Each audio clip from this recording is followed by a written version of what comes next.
let's get back to this. Here we go.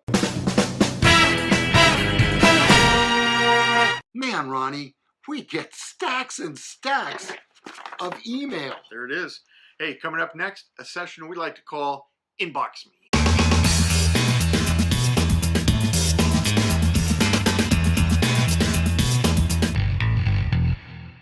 All right, it's time for Inbox Me, our first email of the day.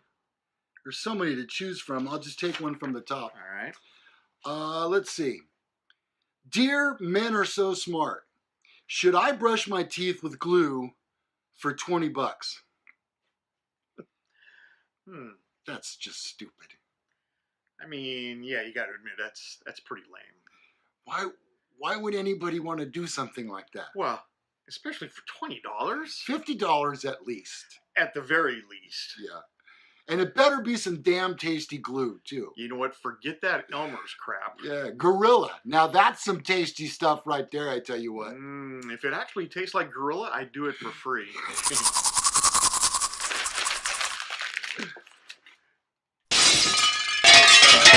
Awesome. All right, Ronnie, here, let's pick one for you. How about that one? Let's see. Okay. Let's see. Do pretty girls with a nice body have stinky breath in the mornings? What do you... How many times do I have to tell you, sweetheart, your breath smells like newborn babies and not kittens? So, dirty diapers and cat box? Yeah, that's a little closer to it, actually. Stacks. You never know. Yeah, that could have gone off. It could have gone either way. I didn't pull the pin on it before I threw it. All right, we're doing our segment called Inbox Me because we get so many of your emails. We try to answer as many and as quickly as we possibly can. Let's see.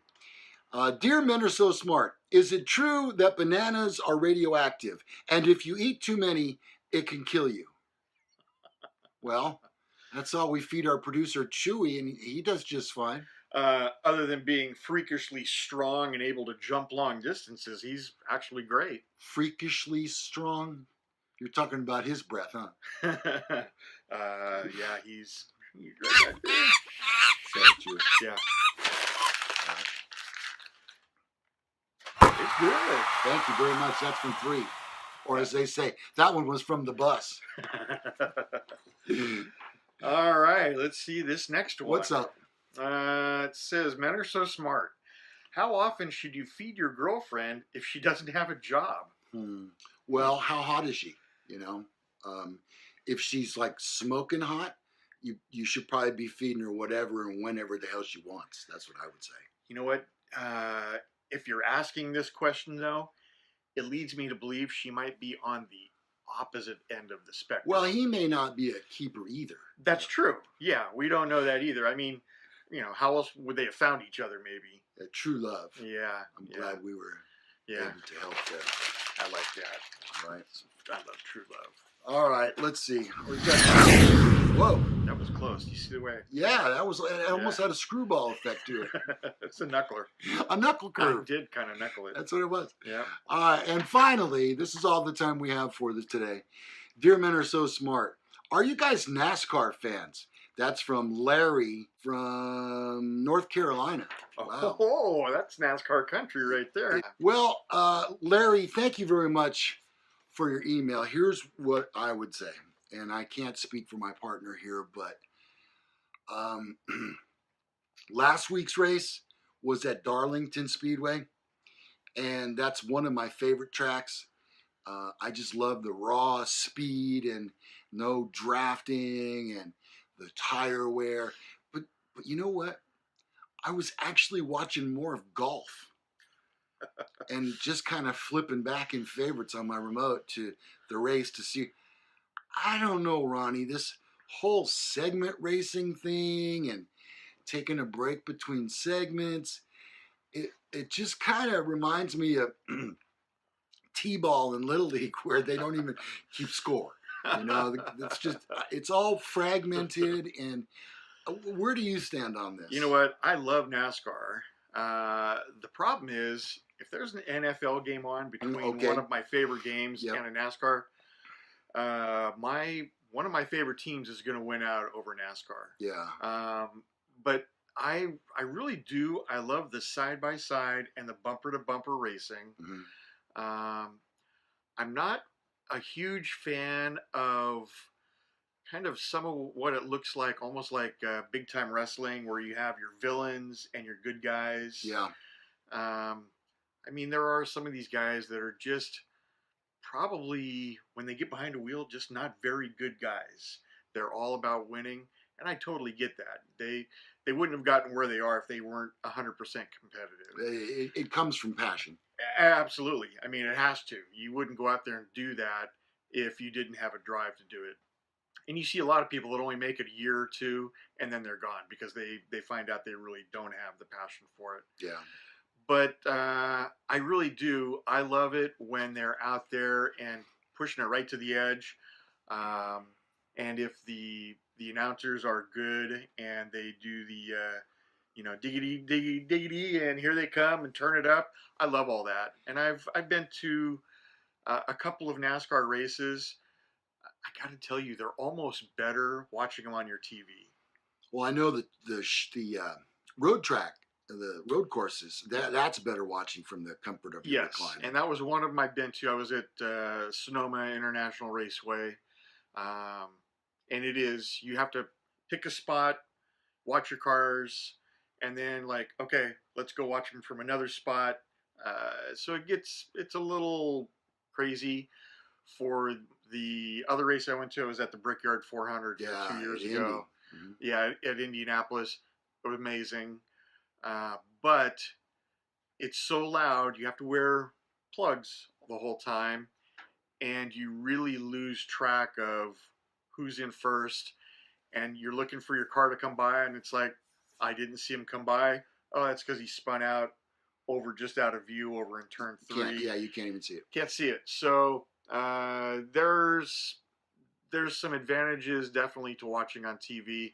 But anyway, NASCAR, I think NASCAR is the greatest racing sport of all. Well, now, though I have not been to an actual in-person race, I was the racetrack announcer at the All-American Speedway for many years, and that's one of the things that I was very passionate about, and the reason why I was the announcer there.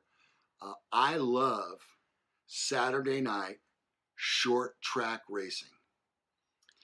And I've taken you to a few of these races. Normally, they're awesome. Yeah, they're they're awesome. Little more important races than just the bombers and the modifieds on Saturday night. But that gives you you can see the whole track. Mm-hmm. You can watch. There is, and the scoreboard is very clearly in view. You can see who's in front at all times, even if you're not watching a particular driver. And now because of you, I happen to know a couple of the drivers. Mm-hmm. You can see who's in front, and you can see if somebody wipes out a little bit, or if they take a bad line and somebody takes a better line and is able to get past them. That is a very, very exciting raceway. It is racing. Now they call it a quarter mile, but it's actually 1/3 of a mile. And Ronnie is right. You can see both turns 1 and 2, 3 and 4, and there's this rule on short track racing that drivers go by called rubbing is racing. Yep. And you're going to see a lot of that. They do a lot of rubbing. You're going to see a lot of flared tempers. Yep. It's a great time out for the entire family. But as you were mentioning, it also depends on how good the announcer is. Yes. I mean, it's not really much of a show if you're just doing this and this. It's nice if the announcer happens to have some inside information on the drivers, or the last one we went to, it was actually a NASCAR race that they held there, and they were able to give some insight into one of the newer, younger drivers. It was Eddie Cheever's son, I believe, wasn't it? Yep. Mm-hmm. And so they gave a little backstory on it. It was amazing.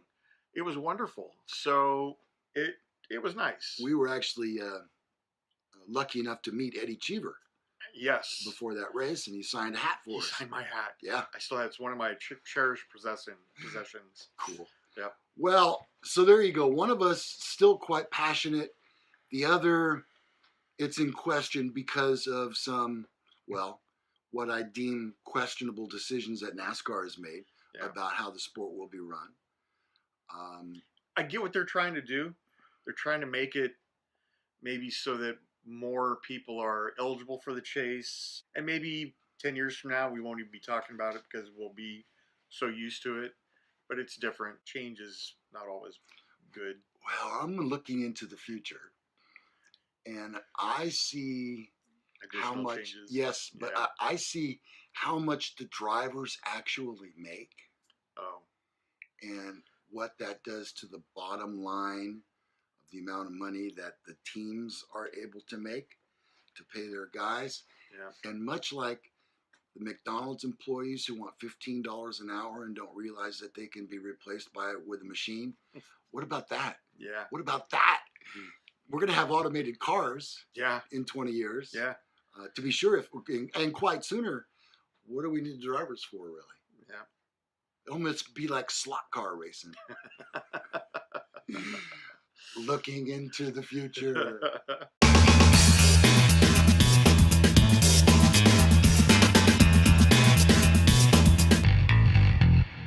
All right, that's going to wrap up another edition of Men Are So Freaking Smart. A little bit of insight into our inbox. Hope you enjoyed that. If you'd like to email us your questions, it's really simple to do. It's down below here in that discussion area. You'll see it. Can you see it, Ronnie? It's right. Oh, there it is. There it is, right there. Yeah. Yeah, see what it says? lougallagher at yahoo.com. Yeah. And Ronnie is? corvette.ronnie at gmail.com. So we appreciate you. We appreciate you watching. We've been off for a week or so. We'll go into that in another episode, but we want to welcome you back. And thanks for watching. Men Are So Smart. We'll see you next time. Bye-bye.